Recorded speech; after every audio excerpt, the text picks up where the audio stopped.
Inilah kejahatan pemuka agama dari zaman Tuhan Yesus yang jarang dikhotbahkan di mimbar. Dalam Injil Markus, Yesus memuji seorang janda miskin yang memberikan 2 peser uang terakhirnya ke bait Allah. Dia menunjukkan betapa tindakan janda itu begitu luar biasa. Janda ini memberi dari kekurangannya, semua yang ada padanya, yaitu seluruh hidupnya. Markus 12 ayat 44. Yesus mengaguminya karena meskipun sangat miskin, dia menunjukkan kemurahan hati yang luar biasa. Tetapi ada pesan yang lebih dalam di sini. Apakah itu? Nah, Bapak Ibu Saudara, pernahkah kita berpikir atau bertanya, mengapa janda ini miskin?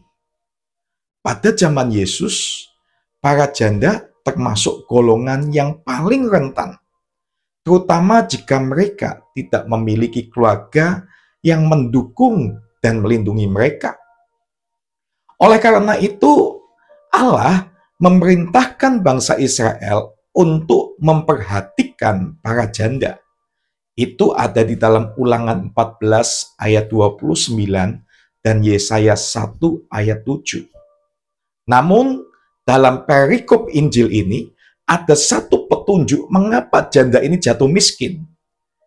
Nah, sebelum memuji janda tersebut, di ayat-ayat sebelumnya, Yesus itu mengecam ahli-ahli Taurat, bukan hanya karena mereka mencari popularitas, tetapi karena sesuatu yang lebih jahat, yaitu di Markus 12 ayat 40 dikatakan bahwa para ahli Taurat ini mereka menelan rumah-rumah janda. Jadi, bagaimana para ahli Taurat itu mengeksploitasi para janda? Ada beberapa kemungkinan. Yang pertama adalah penyalahgunaan otoritas hukum. Para ahli Taurat sesuai gelarnya adalah ahli dalam hukum dan implementasi hukum Musa atau Taurat. Oleh karena itu mereka dipercaya sebagai penasehat hukum atau bahkan wali, terutama bagi para janda yang membutuhkan bantuan untuk mengatur urusan mereka setelah kematian suami mereka. Bagaimanapun juga, para ahli Taurat ini adalah hamba-hamba Allah. Sayangnya, beberapa dari mereka menyalahgunakan kepercayaan ini, menggunakan pengetahuan hukum mereka untuk memanipulasi proses hukum demi keuntungan pribadi, bahkan melakukan penipuan, Bapak Ibu Saudara. Nah, yang kedua, mereka melakukan pinjaman berbunga tinggi. Beberapa ahli Taurat itu terlibat dalam praktek pinjaman dengan bunga yang tinggi. Dengan kedoknya itu memberikan bantuan keuangan. Mereka meminjamkan uang kepada para janda dan secara bertahap memikat mereka dalam utang yang sangat besar.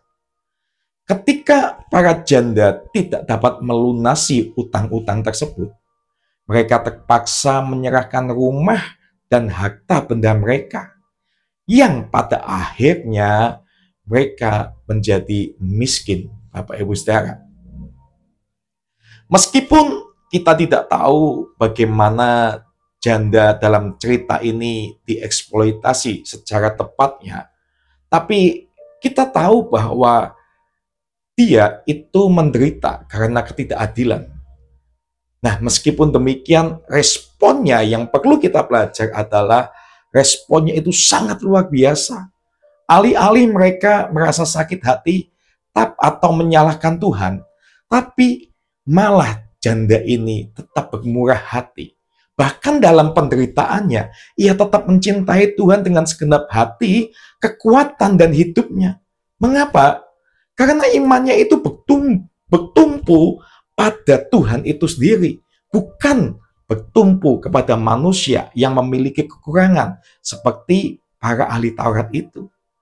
Janda miskin ini tidak membiarkan kegagalan manusia atau pemuka agama atau ketidakadilan yang dia terima itu menjauhkan dirinya dari Tuhan.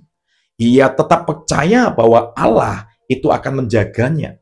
Dan memang Yesus melihat tindakannya dan mengakui iman dan pengorbanan dari janda ini, Bapak Ibu Saudara. Nah, apa yang bisa kita pelajari dari kisah ini? Dan bagaimana kita menerapkan dalam hidup kita sehari-hari?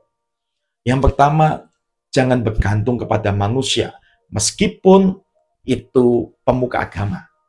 Tapi kita harus tetap beriman kepada Tuhan. Janda ini tidak kecewa atau meninggalkan imannya hanya karena ada pemimpin agama yang bertindak tidak adil. Tapi dia tetap percaya kepada Tuhan, bukan kepada sistem agama atau pemimpinnya. Mungkin kita pernah dikecewakan oleh pemuka agama, tapi mari kita tetap mengasihi Tuhan. Yang kedua, tetaplah murah hati, bahkan dalam keterbatasan. Seringkali kita menunda untuk memberi dengan alasan nanti kalau sudah cukup. Tetapi janda ini menunjukkan bahwa kemurahan hatinya bukan soal jumlah, melainkan sikap hati yang percaya bahwa Tuhan akan mencukupi hidupnya. Bapak Ibu Saudara. Nah, yang ketiga, kalau kita menjadi pemimpin atau pemuka agama, jangan menyalahgunakan kepercayaan dan posisi untuk keuntungan pribadi. Jika kita memiliki kuasa atau keahlian tertentu, jangan gunakan itu untuk mengambil keuntungan dari orang lain, terutama mereka yang lemah dan rentan. Sebaliknya, harusnya kita gunakan kepemimpinan atau kuasa itu untuk membantu mereka, Bapak Ibu Saudara. Dan yang terakhir, sadar bahwa ketidakadilan itu bisa terjadi bahkan di komunitas rohani ataupun gereja. Faktanya, Yesus itu mengecam ahli-ahli Taurat dan dia menunjukkan bahwa pemimpin agama pun bisa jatuh dalam dosa. Kita perlu waspada dan berani menegakkan keadilan, bukan hanya diam di saat melihat ketidakbenaran. Kisah janda miskin ini mengajarkan kita bahwa iman sejati tidak bergantung pada kondisi atau kepada manusia, tetapi pada kepercayaan kita kepada Tuhan. Meskipun manusia bisa mengecewakan, bahkan pemimpin rohani bisa mengecewakan, tetapi Tuhan selalu melihat dan menghargai setiap tindakan iman kita. Mari setiap kita yang mungkin mengalami kekecewaan atau ketidakadilan, percayalah kita tetap disayang oleh Tuhan dan kita mau untuk mempercayakan iman kita kepada Tuhan dan bukan kepada manusia ataupun pemimpin rohani bahkan. Terima kasih, Tuhan Yesus memberkati.